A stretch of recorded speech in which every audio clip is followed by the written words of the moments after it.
Sir, ಒಂದು ಕಡೆ ತಾವು BJP ಪರಿಷತ್ ಸದಸ್ಯರು, ಮತ್ತೊಂದು ಕಡೆ ಮೈಸೂರು ಕೊಡಗು ಲೋಕಸಭಾ ಕ್ಷೇತ್ರದ ಕಾಂಗ್ರೆಸ್ ಅಭ್ಯರ್ಥಿ ಆಗಲಿಕ್ಕೆ ಪ್ರಯತ್ನ ನಡೆಸಿದ್ದೀರಾ ಅಂತೇಳಿ ಹೇಗೆ?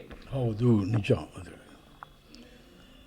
ನಾನು ಟೆಕ್ನಿಕಲಿ ಐ ಮೀನ್ BJP, ಯಾಕೆ ನಾನು nominated member MLC by the governor. ಅವೆಲ್ಲ ರಾಜೀನಾಮೆ ಕೊಟ್ಟಿರ್ತೀವಿ ಪಾರ್ಟಿಗೆಲ್ಲ. ಇರಲಿ, ಅದೊಂದು ಕಡೆ. ನಾನು ಮೊನ್ನೆ ದಿವಸ ಮುಖ್ಯಮಂತ್ರಿಗಳಾದ ಸಿದ್ದರಾಮಯ್ಯನವ್ರನ್ನ ಅವರ ಅಧಿಕೃತ ನಿವಾಸದಲ್ಲಿ ರಾತ್ರಿ 10 ಗಂಟೆಯಲ್ಲಿ ಭೇಟಿ ಮಾಡಿ ನೀವು ನನಗೆ ಯಾಕೆ ಕೊಡಬಾರ್ದು ಟಿಕೆಟು? ಹೌದೌದು, ಈಗೇನೋ ಮಹಾರಾಜರು BJPಯಿಂದ ಕ್ಯಾಂಡಿಡೇಟ್ ಆಗ್ತಾರಂತೆ, ಆದ್ದರಿಂದ ನಾವು ಸ್ವಲ್ಪ ಯೋಚನೆ ಮಾಡ್ತಾಯಿದ್ದೀವಿ ಕಾಂಗ್ರೆಸ್ ಕ್ಯಾಂಡಿಡೇಟ್ ಬಗ್ಗೆ ಅಂತ ಹೇಳಿದರು. ಹಾಗಾಗಿ ನನಗೆ ಯಾಕೆ ಕೊಡಬಾರ್ದು? ನಾನು ಗೆಲ್ಲಬಲ್ಲೆ. ನೀವು BJP ಎಲ್ಲ ಹೇಗೆ ಅಂತ ಅಂದರು. ಒಂದು ವೇಳೆ ನೀವು ನನ್ನನ್ನು BJP ಅಂತಲೇ ಟ್ರೀಟ್ ಮಾಡೋದಾದರೆ, ನಿನ್ನೆ BJPಯಿಂದ ಕಾಂಗ್ರೆಸ್ಸಿಗೆ ಕರ್ಕೊಂಬಂದು ಮುದ್ದನ್ಮೇಗೌಡರಿಗೆ ಇವತ್ತು ಟಿಕೆಟ್ ಕೊಡ್ತೀರಾ ಕಾಂಗ್ರೆಸ್ಸಲ್ಲಿ ತುಮಕೂರಿಗೆ.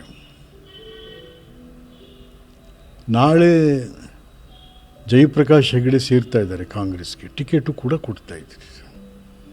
ಹಾಗಾದ್ರೆ ಅವ್ರು BJPಯಿಂದ ಬಂದು ತಾನೇ ಕಾಂಗ್ರೆಸ್ ಟಿಕೆಟ್ ತೊಗೊಂಡಿರೋದು. ನನಗೂ ಕೊಡಿ, ನಾನು ಭಾಳ ಸೀನಿಯರ್. ನಾನು ಕಾಂಗ್ರೆಸ್ಸಲ್ಲಿ ಹಲವಾರು ಕಾರಣಗಳಿಗೋಸ್ಕರ ಕಾರಣ ತಮಗೂ ಕೂಡ ಗೊತ್ತಿದೆ. ಹಾಗಾಗಿ ನನಗೆ ಯಾಕೆ ಕೊಡಬಾರ್ದು ಅಂತ ತಮ್ಮನ್ನು ಕೊಡಬೇಕು ಅಂತ. ಸಿದ್ದರಾಮಯ್ಯ ಅವರು ಏನು ಪ್ರತಿಕ್ರಿಯೆ ನೀಡಿದ್ರು ಇದಕ್ಕೆ? ಸಿದ್ದರಾಮಯ್ಯ ಆಗಲಿ, ನೋಡೋಣ, ಚರ್ಚೆ ಮಾಡೋಣ. ನಮ್ಗೆ ವಿಶ್ವಾಸ ಇದೆಯಾ ಸರ್ ಕನ್ಸಿಡರ್ ಮಾಡ್ತಾರೆ ಅಂತ?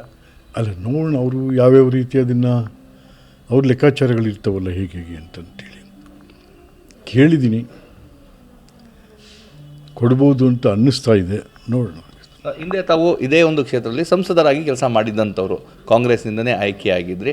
ಸೊ ಸಾಕಷ್ಟು ಒಂದು ಗ್ಯಾಪ್ ಆಗೋಯ್ತು ಅಂತ ಅನ್ಸಲ್ವಾ? ಅಲ್ಲ, ನಿಜ ಗ್ಯಾಪ್ ಆದರೂ ಕೂಡ ನಾನು MLC ಆಗಿ ಕೆಲಸ ಮಾಡ್ತಿರ್ತಕ್ಕಂಥ ರಾಜಕಾರಣದಲ್ಲಿ ಸದಾ ನಾನು ಹಸಿರಾಗಿರ್ತಕ್ಕಂಥ ಮೇಲಾಗಿ ತಮ್ಗೆ ಹೇಳ್ತೀನಿ, ಒಂದು ಪಕ್ಷದ ಅಭ್ಯರ್ಥಿ ಅಂತ ಅಂದರೆ ಬರೀ ಹಣ ಅಷ್ಟೇ ಅಲ್ಲ, ಬರೀ ಜಾತಿ ಅಷ್ಟೇ ಅಲ್ಲ, ಬರೀ ಪಾರ್ಟಿ ಅಷ್ಟೇ ಅಲ್ಲ. ಆ ಅಭ್ಯರ್ಥಿಗೆ ಅನುಭವ ಏನು, ಸಂಸದೀಯ ವ್ಯವಹಾರಗಳಲ್ಲಿ ಅವನ ಅನುಭವ ಏನು, ಜನರು ಜವಾಬ್ದಾರಿ ಕೊಟ್ಟಾಗ ಯಾವ ರೀತಿ ಅದನ್ನು ನಿರ್ವಹಿಸಿದ್ದಾನೆ ಅಂತಕ್ಕಂಥದ್ದು ಬಹಳ ಪ್ರಮುಖ. ನಾನು MLA ಆಗಿ ಮಂತ್ರಿಯಾಗಿ ಜನ ಕೊಟ್ಟ ಜವಾಬ್ದಾರಿಯನ್ನು ಅತ್ಯಂತ ಸಮರ್ಥವಾಗಿ ನಿರ್ವಹಣೆ ಮಾಡಿದ್ದೀನಿ. ಅದು ಮಂತ್ರಿ ಇರಲಿ, MLA ಇರಲಿ, ಮತ್ತು ಪರಿಷತ್ ಸದಸ್ಯನಾಗೂ ಕೆಲಸ ಮಾಡ್ತಾಯಿದ್ದೀನಿ. MP ಆಗೂ ಕೂಡ ನಾನು ಹೇಳ್ಕೊಳ್ಳುವಂಥ ಕೆಲಸಗಳನ್ನು ಕೂಡ ಮಾಡಿದ್ದೀನಿ. ಹಾಗಾಗಿ ನನಗಿರ್ತಕ್ಕಂಥ ಅನುಭವ, ಸಂಸದೀಯ ವ್ಯವಹಾರಗಳು, ಅದರ ಚಟುವಟಿಕೆಗಳು, ಇದೆಲ್ಲವನ್ನು ಕೂಡ ತಾವು ಪರಿಗಣನೆಗೆ ತೆಗೆದುಕೊಂಡು ಕೊಡಿ ಅಂತಕ್ಕಂಥ ವಿನಂತಿ ಮಾಡಿದ್ದೀನಿ ಅಷ್ಟೇ. ಒಂದು ವೇಳೆ ತಮಗೆ ಟಿಕೆಟನ್ನು ಸಿಕ್ಕಿದರೆ ಪರಿಷತ್ ಸದಸ್ಯರಾಗಿದ್ದೀರಾ, ರಾಜೀನಾಮೆ ಕೊಟ್ಟು ಹೋಗ್ತೀರಾ ಅಥವಾ ಚುನಾವಣೆ ಆದಮೇಲೆ ಅದ್ರ ಬಗ್ಗೆ ಚಿಂತೆ ಮಾಡ್ತೀರಾ? ಟಿಕೆಟ್ ಕೊಡ್ತೀವಿ ಅಂದರೆ ರಾಜೀನಾಮೆ ಕೊಡ್ತೀವಿ ಇಮಿಡಿಯೇಟ್ ಆಗಿ. ಎಸ್.